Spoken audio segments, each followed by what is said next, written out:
এবার একাই ছুটে চলেছেন বিপজ্জনক জায়গায়, এবার একাই ছুটে চলেছেন বিপজ্জনক জায়গায়।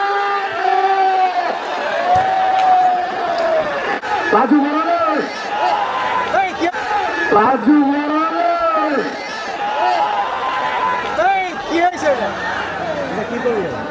দারুণ ভাবে কিন্তু বল বাড়িয়েছিলেন সজীবের উদ্দেশ্যে। ও মাই গড, বরাবর আমাদের সাথে content creator blogger Zakir Shakil তারা কিন্তু প্রস্তুত গোল মানে সোনার হরিণটিকে ধারণ করার জন্য। আবারও মাসুদ দারুণ জায়গায় বল পেয়েছেন, বিপদ বিপদ বিপদ ছিল, কিন্তু সেই কাঙ্ক্ষিত গোলের দেখার জন্য বিপদ পেয়েছিল।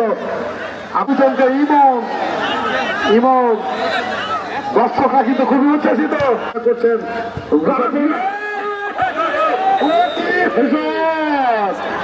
কি সুযোগ, হায় হায় হায় হায়, কি হলো রাজু ইমন, দারুণ একটা